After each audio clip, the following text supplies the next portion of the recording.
Oke, bismillahirrahmanirrahim. Assalamualaikum warahmatullahi wabarakatuh. Senang sekali di hari sore yang cerah ceria ini kita dapat bertemu kembali untuk pendampingan dari rangkaian acara sosialisasi beasiswa pendidikan Indonesia dalam negeri. Hari ini kita punya salah satu narasumber yang ketiga itu ada Kak Adistia Putra Wiratama. Untuk yang bagian ketiga ini adalah tentang wawancara. Nah, Kak Adistia ini adalah salah satu penerima beasiswa Indonesia Maju, salah satu dari bagian dari beasiswa pendidikan Indonesia. Kak Adistia ini sekarang sedang menempuh pendidikan di jurusan akuntansi Universitas Negeri Yogyakarta. Kemudian Kak Adistia ini juga aktif, di organisasi yang ada di, kampus. Kemudian Kak Adistia ini kemarin untuk lulusnya itu nilainya ratanya adalah 88,36. Beliau juga punya prestasi adalah finalis Olimpiade Sains bidang ilmu geografi, kemudian, performance di drum band Etorch Relay Asian Games tahun 2018.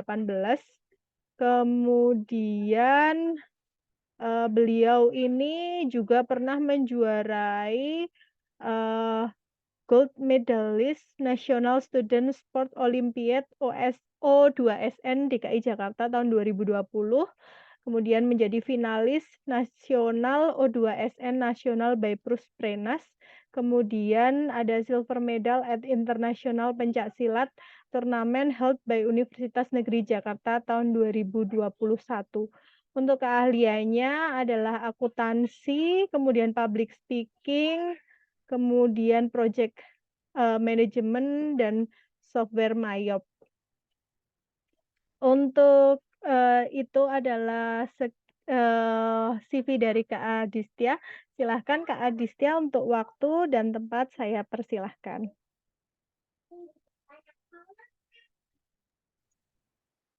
Oke, terima kasih Mbak Nira atas kesempatannya. Sebelumnya, apakah suara saya terdengar jelas? Sangat jelas, Mas. Oke, siap. Saya izin share screen ya.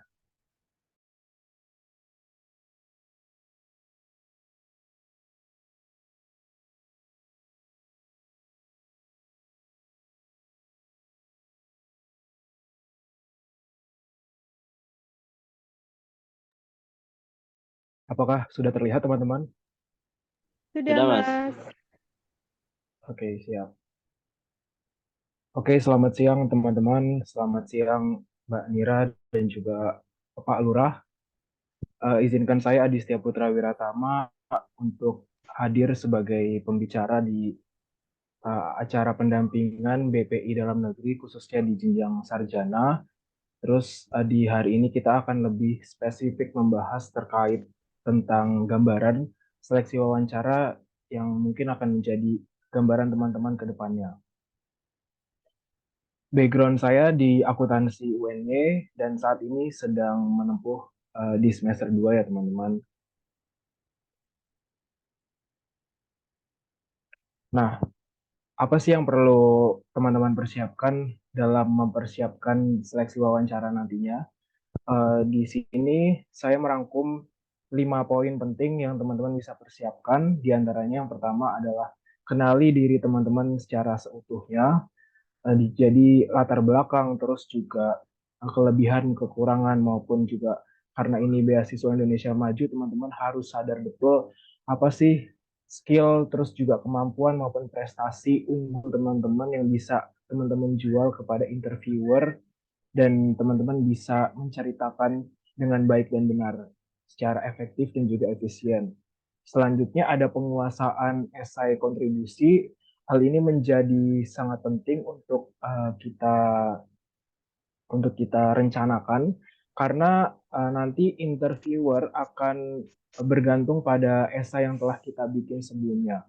Lalu yang ketiga ada skill dasar public speaking di mana teman-teman harus mengetahui intonasi maupun cara berbicara yang baik dan benar, terlebih ke depan para penanya yang Pak hebat-hebat tentunya. Terus juga yang keempat, teman-teman perlu mempersiapkan mental yang baik sehingga teman-teman terhindar dari nervous maupun Tadi. anxiety. Terus yang kelima, teman-teman yang tak kalah penting adalah teman-teman harus berdoa kepada Yang Maha Kuasa. Nah, ini adalah gambaran yang mungkin saja akan mewawancarai teman-teman di seleksi wawancara nantinya. Kalau pengalaman saya di tahun 2022, saya sendiri diwawancarai oleh yang pertama panitia BPI khususnya skema beasiswa Indonesia Maju. Lalu yang kedua ada psikolog dan yang ketiga ada praktisi. Praktisi ini bisa saja selinier dengan prodi yang teman-teman pilih maupun praktisi yang memang ada di bidang pendidikan. Nah, pada topik yang pertama, kita akan membahas tips dan trik yang akan teman-teman bisa pelajari terkait perkenalan yang akan dipersilahkan oleh para penanya nantinya. Di sini saya merangkum apa aja sih yang perlu teman-teman lakukan saat sesi perkenalan, yaitu ada nama, asal daerah, asal sekolah, tujuan, dan juga latar belakang secara singkat. Nah, ini akan saya praktikkan cara intonasi dan juga cara berbicara, khususnya di sesi perkenalan seperti berikut. Perkenalkan, saya Adistia Putra, biasa dipanggil Adis, berasal dari Jakarta Selatan dan sebelumnya menempuh pendidikan di SMA 108 Jakarta. Selama SMA, prestasi atau kegiatan terbaik saya diantaranya, lalu saat ini saya diterima pada prodi akuntansi di Universitas Negeri Yogyakarta dengan tujuan sebagai berikut, juga berbekal dengan pengalaman yang saya miliki sebelumnya. Dengan demikian, saya berharap dapat menjadi mahasiswa jurusan akuntansi yang berdaya saing dan berkomitmen terhadap studi. Mungkin itu gambaran singkat sesi perkenalan yang bisa teman-teman praktekkan nantinya. Oh ya, salah satu aspek yang nggak juga kalah penting, sebelum sesi perkenalan teman-teman bisa mengucapkan terima kasih kepada para interviewer karena tentunya teman-teman kan terpilih untuk mengikuti seleksi wawancara, otomatis ini karena apa ya? Karena kerja keras juga para panitia yang sudah mengfilter, akhirnya teman-teman bisa kepilih, sehingga teman-teman juga perlu mengucapkan terima kasih dan mengapresiasi para penanya di sesi perkenalan sebelum perkenalan nama dan lainnya.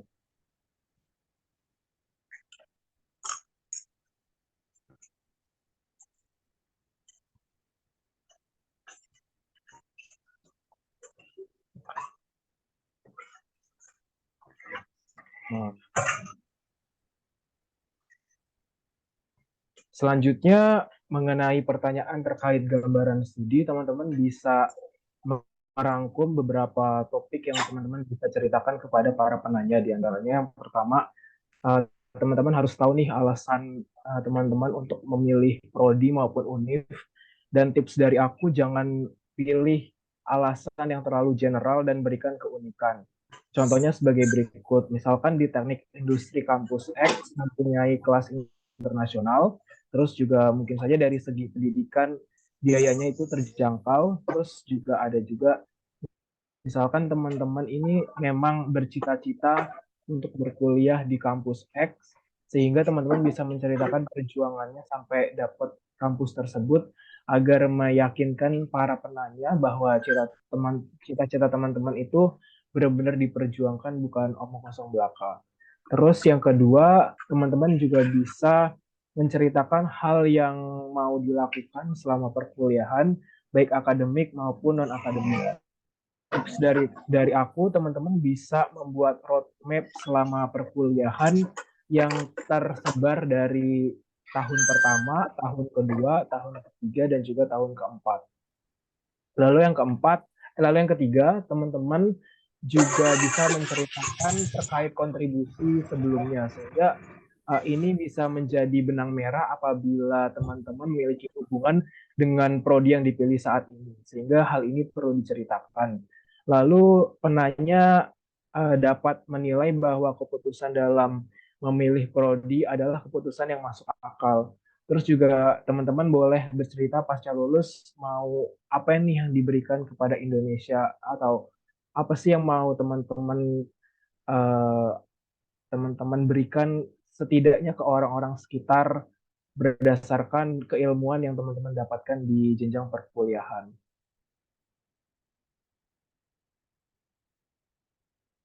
Nah, selanjutnya nanti teman-teman juga akan ditanyakan terkait kelebihan, terus juga kekurangan, pengalaman membanggakan, maupun juga hal yang disesali. Nah, semua aspek ini tuh kalau tips yang pernah aku baca selalu berpatokan dari esai kontribusi. Jadi teman-teman harus sadar betul bahwa pertanyaan ini jawabannya sesuai dengan apa yang teman-teman tulis di esai kontribusi. Kalau bisa sama persis, dan juga alasan yang diberikan tuh sama persis dengan yang sesuai dari esai kontribusi. Nah, tips dariku kalau teman-teman mau menceritakan tentang kelebihan, misalkan teman-teman di esai itu menceritakan kelebihan lebih dari tiga. Tapi kalau tips dari aku pribadi, maksimal teman-teman menceritakan itu adalah 3 poin. Itu juga yang unik dan menjual disertai dengan keterangan yang logis dan nyata. Lalu topik yang kedua adalah tentang kekurangan teman-teman. Tips dariku jangan lebih banyak dari kelebihan. Jadi misalkan tadi itu ada tiga, teman-teman boleh bercerita satu atau maksimal dua lah. Terus juga jangan yang berdampak pada prodi yang kamu pilih. Misalkan aku sendiri kan pilih akuntansi, sehingga aku nggak boleh menceritakan bahwa aku itu lemah di berhitung, terus juga menganalisis maupun juga mengorganisirku yang jelek itu lebih baik dihindari, seperti itu. Terus juga ada pengalaman membanggakan. Teman-teman boleh menceritakan secara singkat, padat, dan jelas. Lagi-lagi cukup 3 poin saja, dan tips dari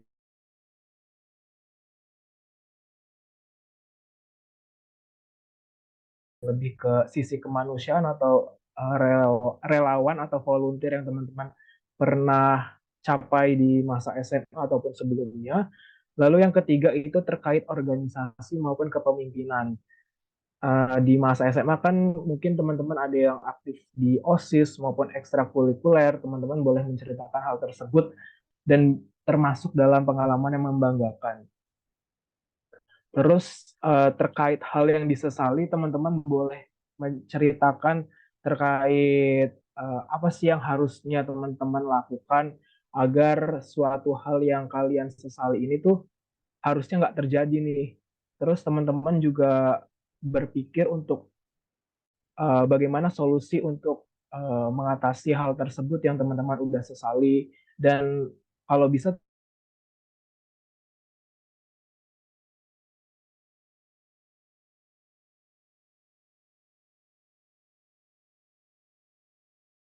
kontribusiku, aku bercerita bahwa memang targetku di perkuliahan masih tetap ingin mencapai targetku, yaitu juara Komnas, seperti itu.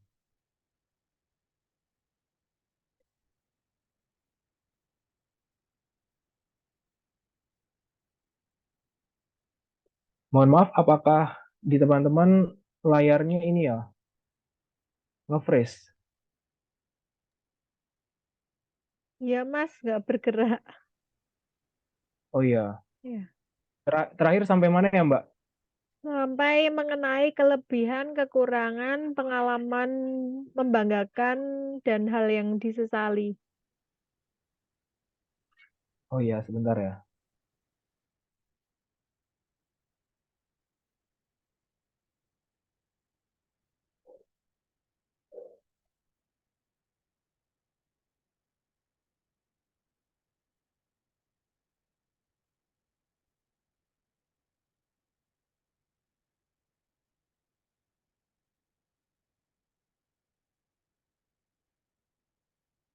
Sekarang apakah sudah terlihat? Sekarang sudah berubah, Mas, sudah studi kasus. Oh, oke. Selanjutnya mengenai pertanyaan terkait studi kasus. Jadi kalau pengalamanku tahun lalu, interviewer akan menanyakan studi kasus itu di akhir menjelang akhir sesi. Terus juga apa aja sih yang akan dibahas di studi kasus itu biasanya diberikan sebuah kasus yang berasal dari latar belakang kamu. Terus kalau tips dariku, teman-teman bisa update dengan isu ataupun berita terkini, apapun itu. Kalau bisa yang kira-kira latar belakang teman-teman apa itu di berita tentang yang masih satu lingkup itu teman-teman harus update. Dan pertanyaan itu juga belum tentu berpaku pada prodi yang teman-teman pilih. Terus cara menjawabnya itu tidak harus sempurna, tapi kalau menggunakan variasi kata-kata atau diksi yang baik akan lebih baik. Terus juga tips dariku kalau misalkan teman-teman tidak tahu akan kasus atau isu yang ditanyakan, lebih baik teman-teman jujur saja untuk tidak tahu terkait isu tersebut.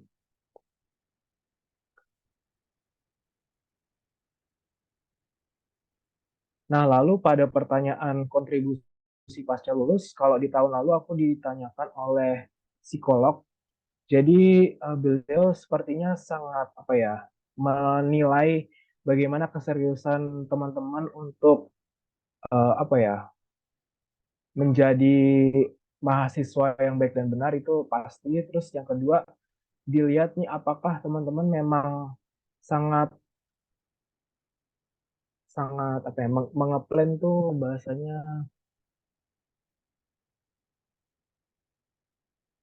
sangat ini apa tujuan yang teman-teman tujuan yang teman-teman pilih itu dan ditulis di esai adalah realistis, kurang lebih seperti itu. Jadi interview akan menilai beberapa aspek tersebut dan mungkin contoh yang bisa aku berikan seperti yang ada di layar kayak cerita di habis lulus itu misalkan kalau aku pribadi mau kerja jadi akuntan terus juga pengen kerja di kantor apa gitu.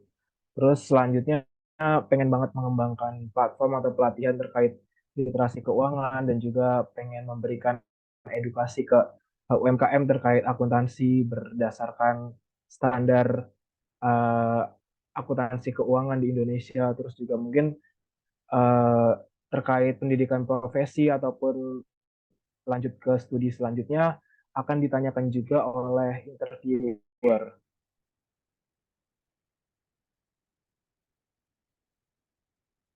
Nah, mungkin kita udah sampai di akhir sesi kita pada sore hari ini. Kesimpulan yang bisa aku berikan ke teman-teman adalah 4 poin berikut. Yang pertama, teman-teman perlu menyampaikan apa yang teman-teman tulis di esai kontribusi. Sebisa mungkin teman-teman bukan menghafal ya, tapi lebih ke paham betul bahwa uh, konsistensi teman-teman antara esai dan juga wawancara itu saling bersinergi atau berkesinambungan. Terus yang kedua, dalam menghadapi sesi wawancara, teman-teman perlu banget nih berpikir jernih, nikmatin momen, jangan terburu-buru dalam menjawab pertanyaan, karena kalau pengalaman tahun lalu kita diberikan waktu 1 jam, dan menurutku itu adalah waktu yang cukup untuk teman-teman bisa menikmati momen tersebut. Lalu yang ketiga, teman-teman perlu mengenali diri dan juga tunjukkan value terbaik teman-teman. Tetapi teman-teman perlu banget untuk menjelaskan dengan cara down to earth atau tetap apa ya, merendah lah maksudnya tetap rendah hati gitu cara menjelaskan kelebihan teman-teman. Terus yang tak kalah penting tentunya teman-teman perlu berdoa dan juga berusaha dalam latihan ngomong maupun juga dalam wawancara. Nah, teman-teman, mungkin kalau misalkan nanti kan sesi wawancara juga masih belum ada jadwalnya, teman-teman boleh banget nih, misalkan ke depannya punya pertanyaan terkait wawancara ataupun tips lainnya terkait beasiswa Indonesia Maju jenjang sarjana, teman-teman boleh menghubungi aku di kontak Instagram sebagai berikut, dan mungkin aku meminta bantuan teman-teman untuk follow platform yang sedang aku sedang aku buat, yaitu teman Adara, untuk apa ya, membesarkan komunitas terkait pengembangan skill dan juga apa ya, itu sebagai komunitas untuk bertumbuh bersama gitu.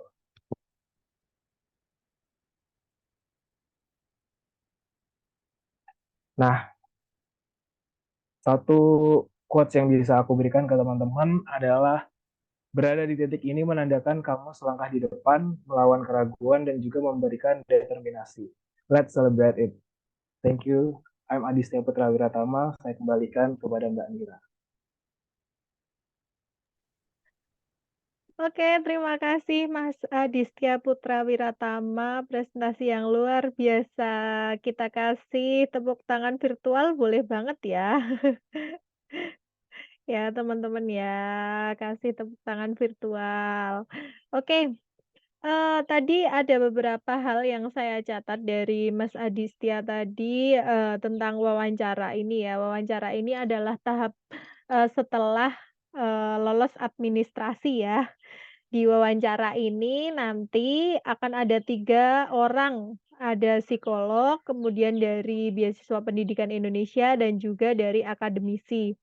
Nah, ini yang paling penting katanya Mas Aditya tadi adalah cara berbicara dan intonasi ini sangat penting ya dalam kita menjelaskan. Jadi berbicaranya mungkin jangan terlalu cepat, tapi jangan lambat juga. Jadi, intonasinya yang sedang-sedang saja. Kemudian sesi perkenalan ini juga sangat penting, karena nanti akan dilihat oleh interviewer, kemudian kita itu harus menjelaskan gambaran studi kita, kemudian bisa merangkum alasan mengapa kita memilih prodi tersebut, kemudian yang paling penting kita harus mencari keunikan di kampus tersebut. Kenapa nggak di kampus A? Kenapa kita memilih di kampus B? Seperti itu. Jadi kita lihat keunikannya itu di sebelah mana gitu.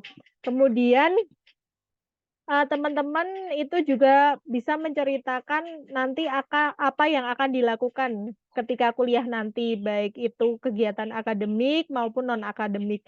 Bisa dari kegiatan misalnya akademik itu mengikuti lomba-lomba juga bisa, kemudian non akademiknya bisa juga mengikuti, lomba akademik maksud saya. Terus kemudian bisa juga mengikuti kalau untuk non-akademiknya misalnya aktif di organisasi, misalnya organisasinya bisa hima atau kemudian bisa juga organisasi-organisasi yang lain gitu. Bisa juga organisasi yang tidak harus di kampus misalnya seperti itu. Jadi seimbang.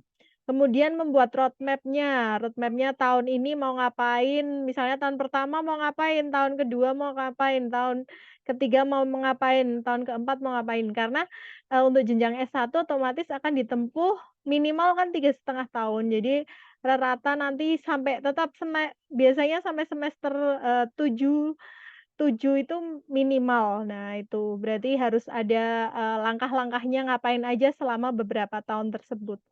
Kemudian, pada saat menyampaikan kekurangan, kelebihan, nah itu, eee harus berpatokan kepada isei, jangan sampai nanti, yang diceritakan itu di luar isei. Nah, itu sangat berbahaya ya. Jadi kalau misalnya kita berpatokan dengan isei, jadi apapun yang kita katakan, yang kita ceritakan dan kita bicarakan itu nanti semuanya berpatokan dari isei yang ada. Seperti itu. Kemudian, yang paling penting juga jangan memperlihatkan kelemahan kita terkait prodi tersebut. Jadi kalau misalnya seperti yang dikatakan Mas Aditya tadi, kalau Mas Aditya ini tadi, prodinya akuntansi, jangan bilang, "Saya itu nggak jago matematika," itu nggak boleh ya. Jadi harus sesuai, seperti itu. Karena otomatis, untuk mata pelajaran yang mendukung ini, sekiranya kita terlihat, "Wah, ini kok nggak jago matematika, kok masuk akuntansi, nanti nggak masuk akal," kayak gitu, harus realistis. Kemudian untuk pengalaman yang membanggakan, bisa diceritakan kalau teman-teman aktif berkegiatan, misalnya di OSIS, kemudian kalau di sekolah itu di kepramukaan ataukah ekstrakurikuler, atau juga bisa menceritakan kalau, "Bu, saya, juara lomba baca puisi." Nah, itu juga boleh itu, suatu pengalaman yang membanggakan. Atau yang aktif di kegiatan keagamaan mungkin bisa juara MTQ, nah itu bisa juga. Atau kalau yang, di sekolah itu kan ada FLSN. Nah, terus kemudian ada O2SN ya, itu bisa diceritakan hal-hal seperti itu, pengalaman-pengalaman pernah mengikuti lomba, walaupun mungkin hasilnya tidak juara, tapi menjadi finalis seperti itu. Nah, itu bisa juga, itu pengalaman membanggakan juga. Terus kemudian, eee, untuk studi kasusnya tadi nanti biasanya akan ada ditanyakan tentang isu-isu yang terbaru. Nah, ini mungkin teman-teman bisa update dari berita-berita yang ada, di media massa ya, baik media elektronik maupun media cetak. Kalau sekarang kan enak sekali kita bisa mencari di berbagai platform yang ada, cari Google, cari apa, berita langsung muncul, jebret, kalau mau searching aja langsung muncul berita-berita terbaru. Nah, itu bisa dimanfaatkan juga. Kemudian menceritakan kontribusi setelah lulus. Nah, itu penting sekali ya. Kontribusi setelah lulus, nanti mau ngapain setelah lulus. Karena, setelah kita mendapatkan beasiswa pendidikan Indonesia, kebetulan untuk Mas Adistia ini, dari skema beasiswa Indonesia Maju ini, nanti setelah lulus itu mau ngapain? Kan ada pengabdiannya ya Mas Adistia ya? Kalau nggak salah kemarin saya lihat sosialisasinya itu 2N+1. Nah, itu tadi.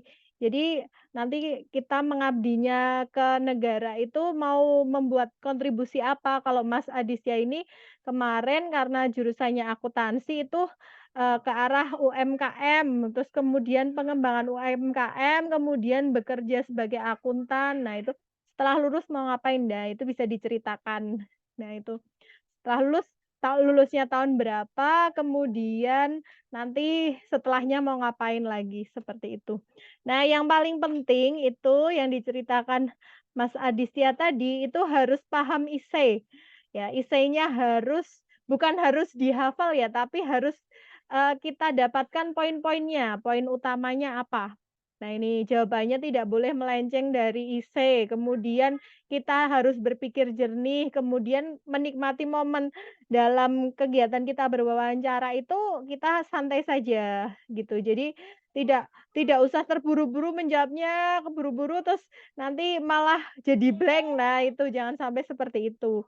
Karena kalau wawancaranya biasanya online mungkin tipsnya bisa esainya disandingkan ya, Mas, ya. Itu bisa juga ya, karena kalau wawancaranya online kan kita punya pakem-pakemnya seperti itu.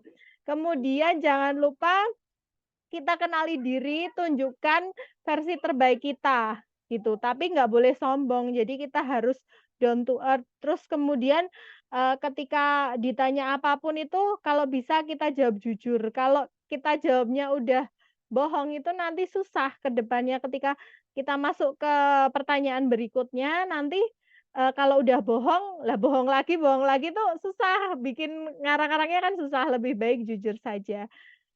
Kemudian yang paling penting adalah berdoa dan berusaha dan jangan lupa, berlatih. Nah, itu berlatih mungkin bisa berlatih, melihat dengan kaca, ngobrol pakai kaca, kemudian bisa juga berlatih sama teman-temannya yang sesama, ya pura-puranya jadi pewawancara sama yang diwawancara, begitu sebaliknya. Dan jangan lupa yang paling penting adalah meminta restu kepada orang tua, seperti itu. Oke. Itu ulasan dari saya, dari, Mas Aditya Putra Wiratama.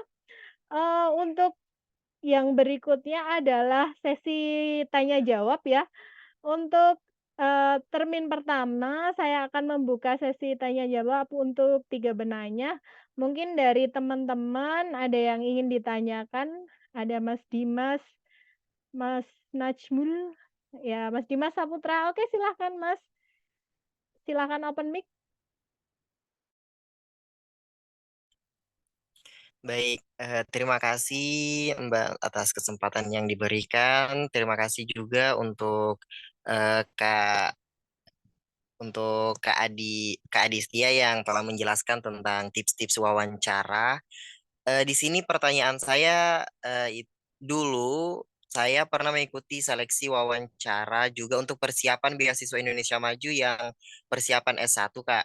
Nah, di situ wawancara itu memberikan sebuah pilihan. Jadi kita dihadapkan oleh sebuah masalah, ditempatkan di tengah-tengah masalah, dihadapkan oleh dua pilihan. Nah, untuk saya dulu itu Kak, karena sedang menjelaskan tentang kesibukan saya waktu organisasi ini segala macam. Nah, saya diberikan gambaran ke depannya. Kalau misalnya ada situasi yang bentrokan, situasi yang sedang sama-sama memiliki kepentingan tersendiri, bagaimana caranya untuk kamu mengambil keputusan gitu. Kamu akan memilih yang mana? Nah, pertanyaan saya, bagaimana tips agar kita dapat mengambil atau menjawab pertanyaan itu dengan benar dan baik, tanpa membuat kita merasa bahwasanya kita ini gagal oleh panitia begitu, Kak. Monggo Mas Adistia langsung saja nggih. Oke, kalau yang bisa aku tangkap sekilas terkait studi kasus yang diberikan itu berhubungan dengan time management dan juga komitmen ya. Kalau boleh tahu, sebelum si penanya bertanya terkait aspek tersebut, Dimas menceritakan tentang organisasi juga kah atau gimana? Dua organisasi berkecimpung di dua organisasi atau gimana?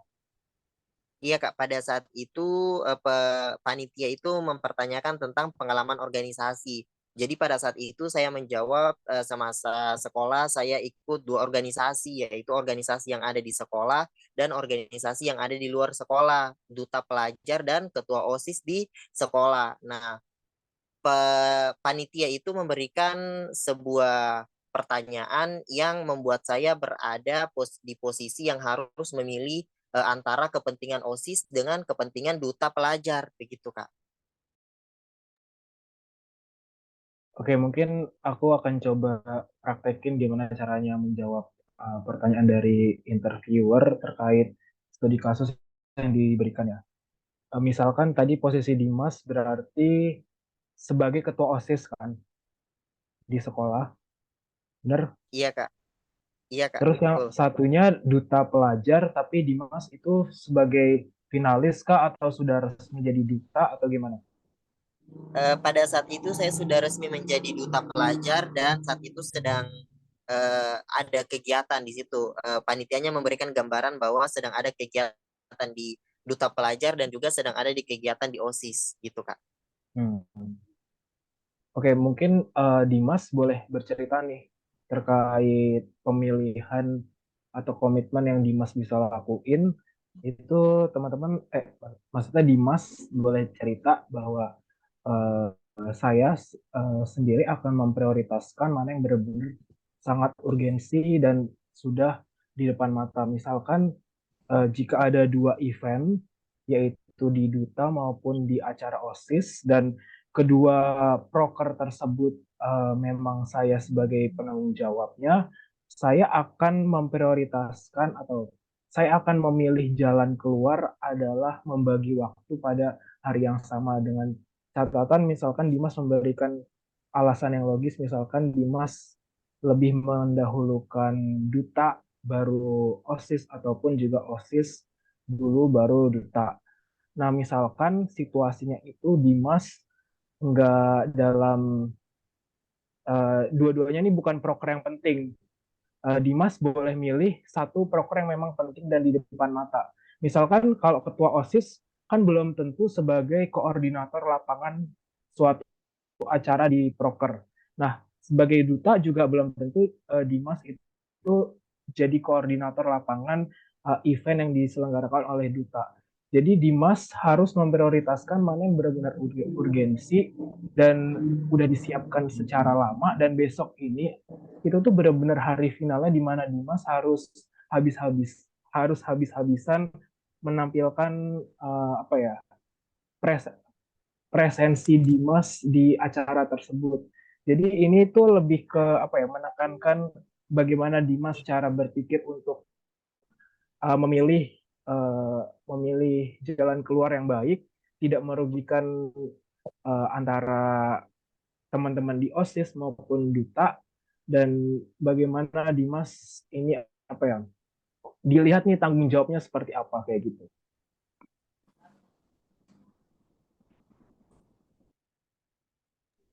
Oh iya Kak, makasih Kak. Oke, sama-sama. Oke, kalau saya tangkap tadi adalah prioritas ya Mas Aditya ya kunci utamanya.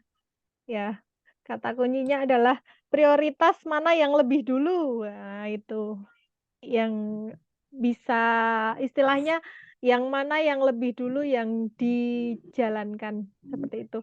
Oke, selanjutnya mungkin ada pertanyaan lain dari Mas Najmul mungkin.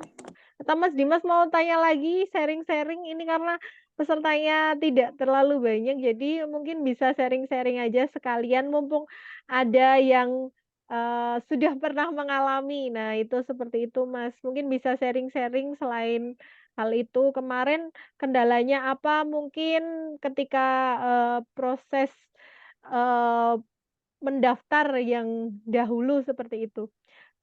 Mungkin bisa juga kalau mau bertanya-tanya lagi Mas Dimas atau Mas Najmul mungkin?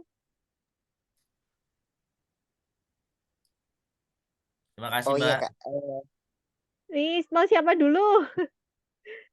Dengan Mas Jemul Hadi nih. Oh ya, ya, silakan Mas Iya. Najmul. Terima kasih, Mbak. Assalamualaikum warahmatullahi wabarakatuh. Waalaikumsalam warahmatullahi wabarakatuh. Ini saya mau tanyakan kaitannya dengan prestasi.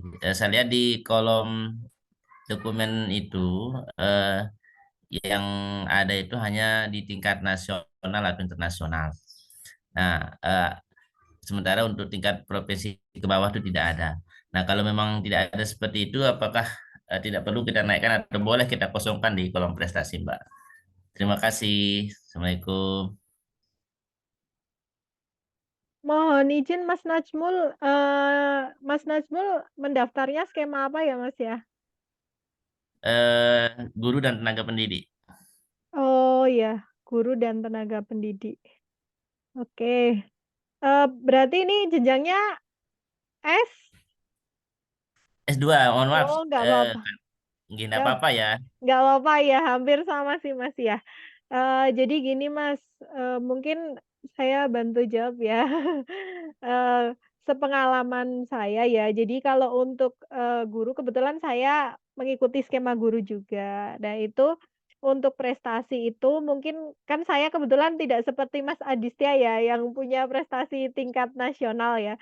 Kebetulan saya itu prestasinya itu hanya waktu sekolah dulu tingkatnya kabupaten, pernah sama kecamatan. Nah, seperti itu. Itu lombanya aja lomba MTI gitu, zaman dulu waktu sekolah sekali.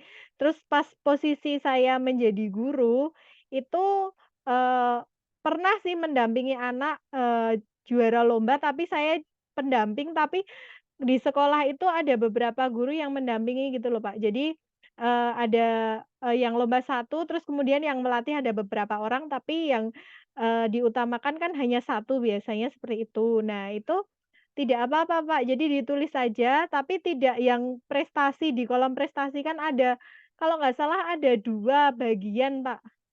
Kalau saya pas tahun kemarin itu ada 2 bagian, ada yang prestasi nasional sama yang prestasi yang tingkat-tingkat, tidak sampai nasional itu mungkin bisa diceritakan, bisa juga. Atau bisa juga kalau misalnya Bapak kan kalau prestasi kan tidak wajib, kalau misalnya mau dicoba ditulis juga nggak apa-apa gitu, Pak. Saya kemarin tak masukkan itu, Pak, yang tingkat kabupaten, tingkat kecamatan pun saya ceritakan gitu, di IC-nya juga saya ceritakan, di apa namanya, di kolom prestasinya itu juga saya masukkan seperti itu, Pak. Jadi, apa yang kita lakukan itu yang sekiranya akan ada perubahan yang lebih baik, mending kita masukkan. Sekecil apapun bentuknya, walaupun tingkatnya nggak sampai nasional pun nggak masalah, seperti itu. Setahu saya loh, itu kan mendukung ya, istilahnya mendukung, dari profil kita gitu, walaupun mungkin tingkatnya nggak sampai, nasional, seperti itu. Gitu kira-kira Pak Najmul.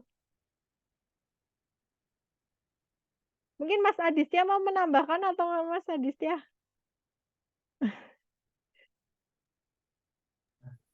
Iya, kalau mungkin walaupun aku bukan skema yang dituju oleh Pak Najmul, tapi kalau aku boleh berpendapat, dan apalagi mengenai prestasi ini di skema apa tadi yang S2 ya, itu kan tidak wajib. Kalau dari aku pribadi tetap gas aja dimasukin karena namanya portofolio, pewawancara itu akan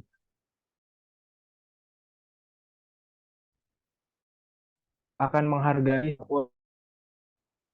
dan tapi tips kalau misalkan nanti gimana kita bisa menjual prestasi itu tuh benar-benar berharga gitu loh, kayak ceritain perjuangannya, terus juga ceritain jatuh bangun dalam meraih prestasi tersebut. Karena kalau aku pribadi sih percaya walaupun provinsi tuh pasti udah susah banget sih, karena pasti udah mengeliminasi ratusan orang bahkan ribuan di provinsi yang sama, seperti itu. Cuman mohon izin Mbak Nira, Ya, gimana, Pak? di kolom upload dokumen itu pilihannya tidak ada yang eh, eh, provinsi atau kabupaten yang sekarang.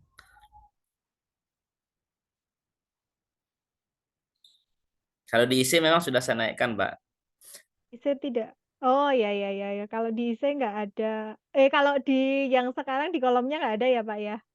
Nggak Nggih, ada nggih, nggih. pilihannya. Oh ya. Mungkin berarti bisa dimasukkan di IC-nya itu, Pak.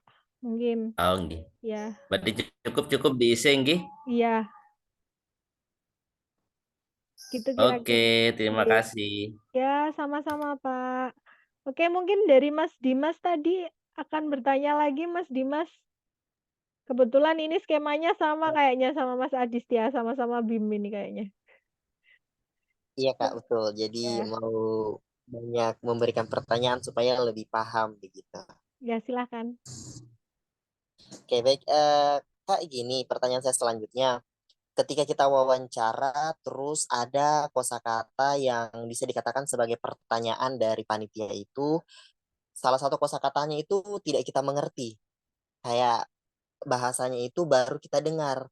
Nah, di mana kosakatanya itu dijadikan sebagai pertanyaan oleh panitianya. Gimana cara kita menjawab hal tersebut, sedangkan kita baru baru mendengar kosakata tersebut. Kita belum tahu makna dari kata itu apa, sehingga kita tidak bisa merangkai kata untuk menjawab pertanyaannya itu. Jadi pertanyaan saya gimana caranya kita, tipsnya kita menjawab pertanyaan yang pertanyaannya itu kita belum tahu kosakata makna dari kosakatanya apa. Gitu, Kak. Silakan Mas Oke, Adistia. kalau boleh tahu, Dimas boleh cerita nggak kosakata yang ditanyakan apa? Dulu karena saya sempat ikut juga yang skema persiapan beasiswa S1 dulu Kak yang untuk ke luar negeri. Nah, saya lolos sampai ke tahap wawancara, tapi saya jatuh di tes wawancaranya.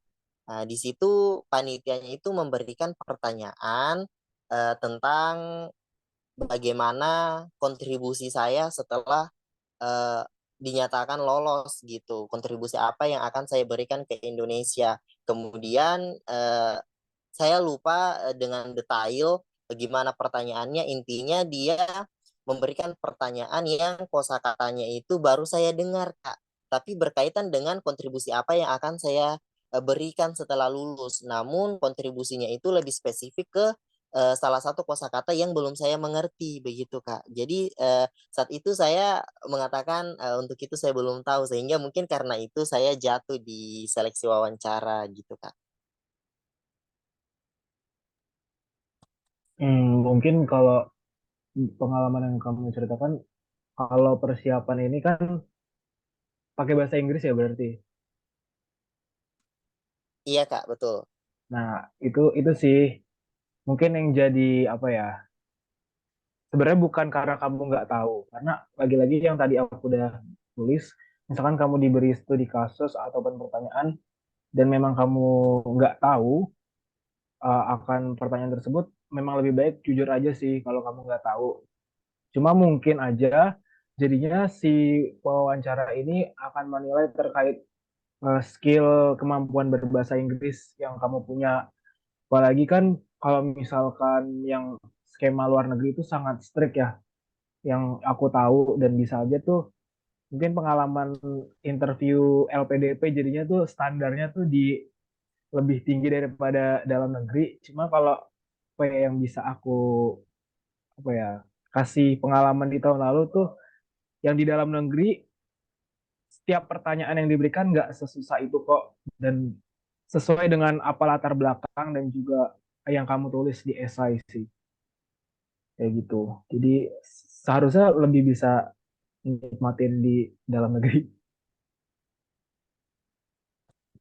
Oh gitu ya Kak. Kemudian Ya. satu lagi Kak, saya mau sedikit tambahan karena kebetulan Kakak juga beasiswa Indonesia Maju sama dengan saya. Boleh Kak? Iya, jadi gini Kak. Karena Kakak juga pendaftar atau penerima beasiswa Indonesia Maju dan sekarang saya juga mendaftar beasiswa Indonesia Maju untuk yang dalam negerinya. Nah, kemudian pertanyaan saya gini Kak. Kalau misalnya kita sedang wawancara seperti ini dan tiba-tiba pemberi pertanyaan atau interviewer yang memberikan pertanyaan kepada kita itu kita seakan-akan benar-benar nggak bisa jawab gitu, kita nggak tahu mau ngomong apa. Misalnya dia memberikan sebuah pertanyaan dan betul-betul saat itu kita nggak bisa tahu dan betul-betul nggak bisa merangkai kata sehingga pertanyaannya itu nggak bisa kita jawab. Bagaimana caranya kita agar eh, ketidakbisaannya kita menjawab pertanyaan itu tidak menjadi hal yang berdampak besar begitu untuk kelulusannya kita. Seperti itu, Kak.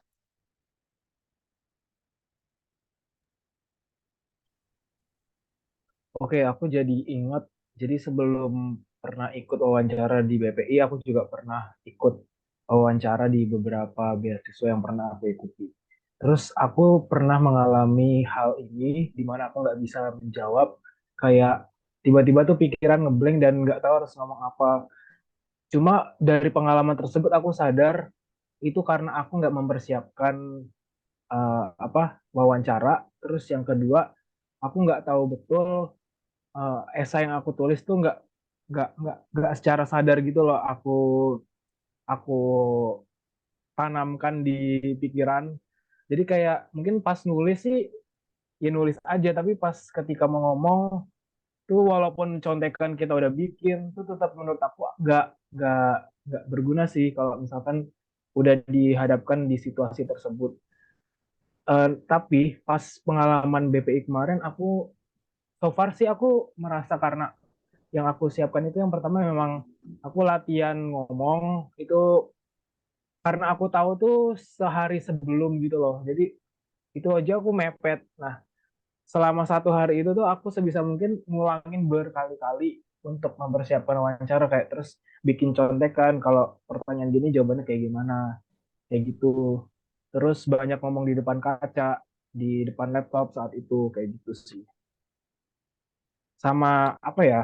Tips dariku ketika kamu memang tahu betul apa tujuan kamu milih studi ini dan kontribusi yang kamu tulis di esai itu realistis, seharusnya nggak ini sih, nggak susah untuk jawabnya karena aku juga punya kenalan, dia ini anak anak apa ya, anak Atma Jaya Jogja, kampus swasta gitu. Dia ini backgroundnya OSN kimia, finalis finalis OSN Kimia Nasional, tapi dia itu pilih arsitektur. Dan kontribusi yang pengen dia bikin tuh tentang ini apa metaverse, dunia metaverse gitu terkait arsitektur. Sehingga kan kalau kita kita apa ya nggak dengar penjelasan dia itu kayak oh ya nggak nyambung ya. Terus kayak emang mungkin bikin metaverse dan juga background arsitektur terus baru S1 lagi kan nggak punya pengalaman banyak gitu. Cuma dari pas dia jelasin, oh kayak gini, oh realistis loh cara dia akan menempuh mimpinya itu kayak gimana.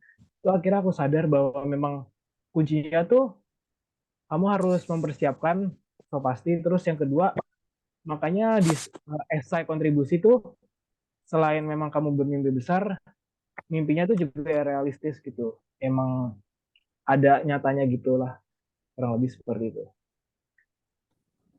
Oh iya Kak. Satu lagi Kak, minta tolong terakhir. Boleh nggak? Boleh.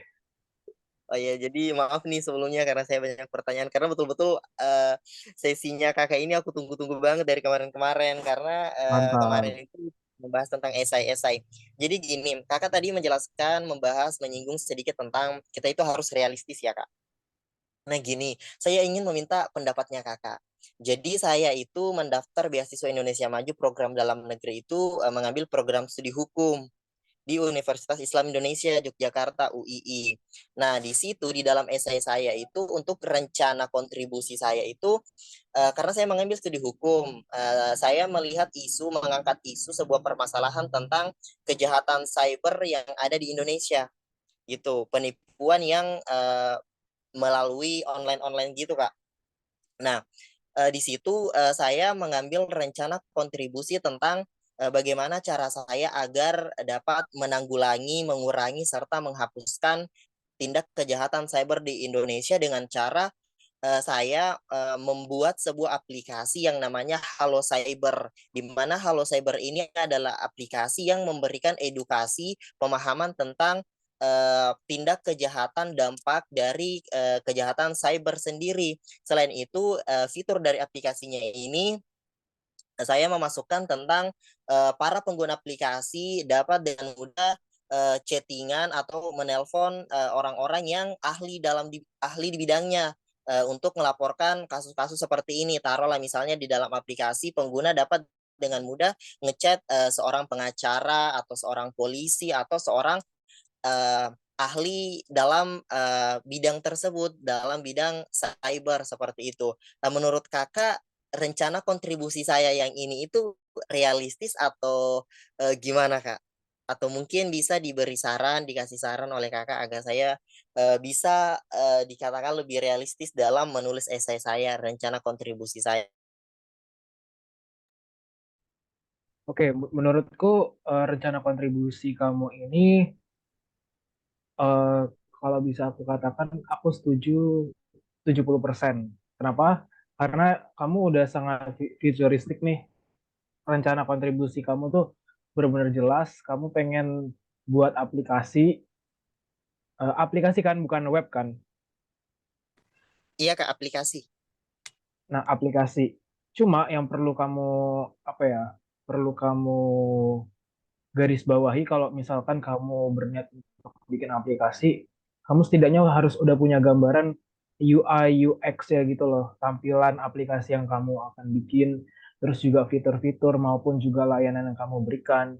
Nah, itu mungkin jika nantinya akan ditanyakan oleh si interviewer, kamu bisa menjawab dan kalau bisa bahkan kamu bisa presentasikan itu kayak jauhnya itu seperti itulah. Terus terkait tadi perlindungan hukum. Nah, mungkin kamu bisa lebih spesifik perlindungan hukum seperti apa, penipuan seperti apa. Karena kan setahu aku sendiri hukum kan terbagi jadi beberapa konsentrasi dan kamu juga harus tahu pas kamu ngambil UII jurusan hukum, dia punya konsentrasi apa, kamu berminat atau dari sekarang nih akan menargetkan masuk konsentrasi apa di semester 4 ke atas. Terus juga dari konsentrasi yang kamu pilih akhirnya bisa menjurus nih ke pengembangan aplikasi perlindungan hukum yang kamu bikin. Terus juga terkait tadi basis data penipuan hukum seperti apa sih yang kamu berikan gitu.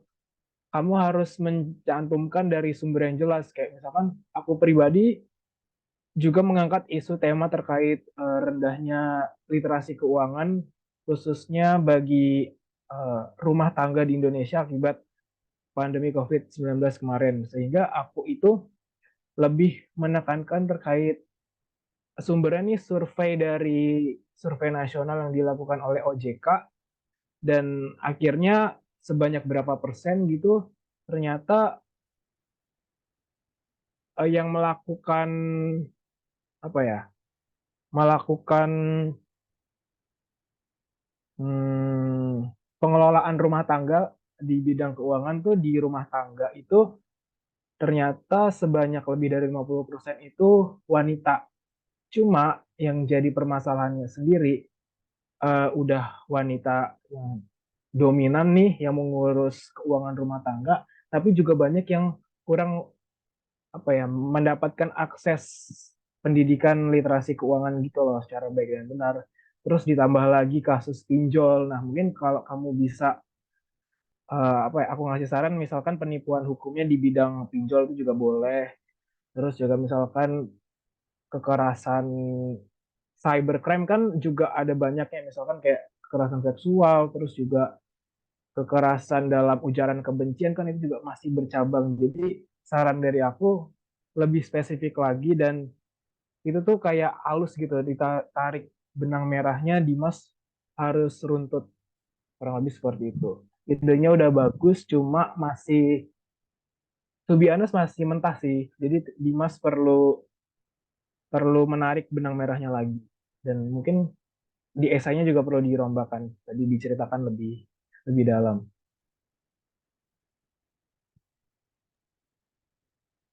Oke. Oh iya Kak, terima kasih Kak. Oke, jelas sekali ya Mas Dimas Oh iya, tadi aku penjelasannya. boleh follow akun Kakak dan nanya kalau misalnya ada sesuatu yang ingin dipertanyakan gitu Kak, boleh? Boleh follow juga teman.adarek.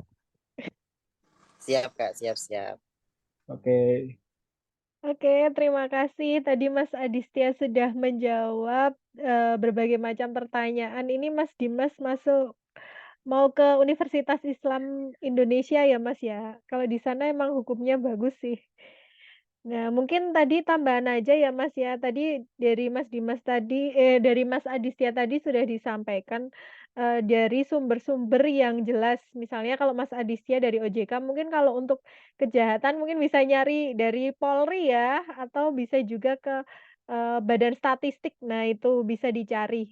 Terus kemudian, biar lebih mendalam tadi konsentrasinya apa, nah itu nanti bisa coba nyari di webnya universitasnya, di Universitas Islam Indonesia, nanti dicari kurikulumnya, Mas. Jadi setiap prodi itu kan biasanya ada kurikulumnya. Nah, nanti dari kurikulum itu akan diketahui konsentrasinya apa saja, kemudian mata kuliah yang tersedia itu apa saja. Nah, itu nanti, bisa lebih, mendalam. Jadi ketika Mas nanti wawancara, arahnya itu mau ke mana, nah itu pasti akan lebih jelas gitu. Nanti dicari-cari saja di web, prodi, biasanya di web prodi ada konsentrasinya apa, nanti hukum apa, itu ada, seperti itu. Oke, karena sudah pukul 5, terima kasih Mas Aditya Putra Wiratama untuk acara hari ini, sudah, bersedia menjadi narasumber untuk kegiatan rangkaian dari sosialisasi beasiswa pendidikan Indonesia dalam negeri.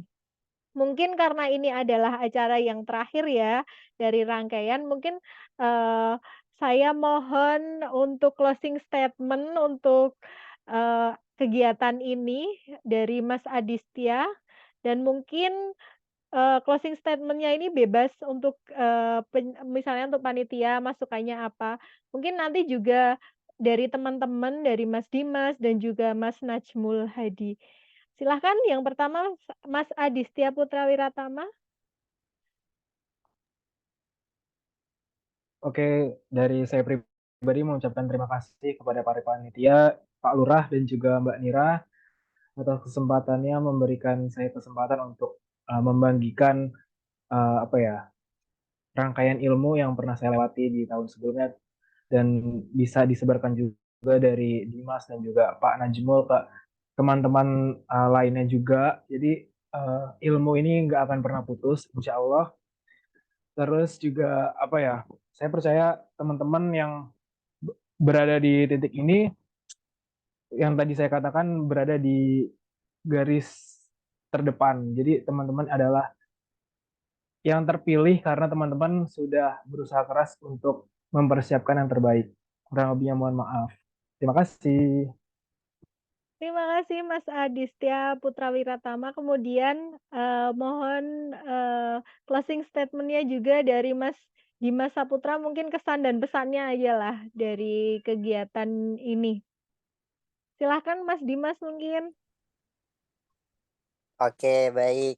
Terima kasih Mbak Nira dan Mas Aditya tadi yang telah memberikan penjelasan. Jujur, saya sangat senang adanya kegiatan ini karena kami dibimbing mulai dari awal, mulai dari persiapan dokumen, pembuatan esai, sampai hari ini pendampingan tentang bagaimana cara wawancara yang baik dan benar. Jujur, dengan ini saya merasa lebih siap terhadap mental saya menghadapi apa-apa yang akan terjadi ke depannya. Terkhusus untuk kakak-kakak panitia, terima kasih banyak. Mudah-mudahan apa yang telah disampaikan, diberikan itu dapat menjadi gudang pahala amal jariah yang akan terus mengalir sampai nanti. Dan insya Allah apa yang telah disampaikan nanti akan diterapkan oleh saya dan teman-teman yang lain yang mendengarkan, menyimak, dan juga memahami apa yang telah disampaikan gitu. Terima kasihlah intinya. Oke, terima kasih Mas Dimas Saputra. Kemudian mungkin Pak Najmul Hadi bisa menyampaikan kesan dan pesannya dari kegiatan ini.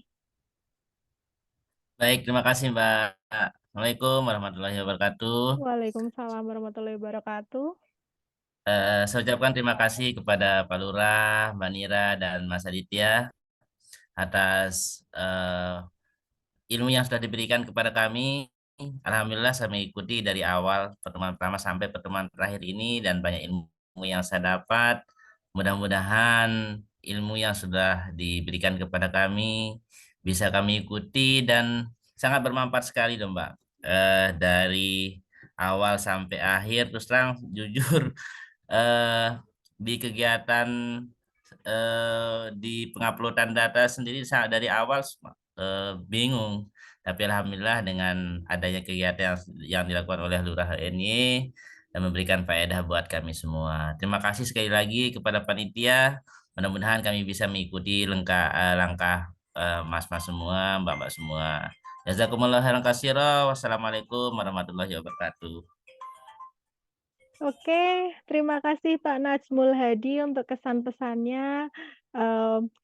Sekali lagi saya ucapkan terima kasih kepada Mas Aditya dan rekan-rekan semuanya yang sudah hadir pada kegiatan sore hari ini.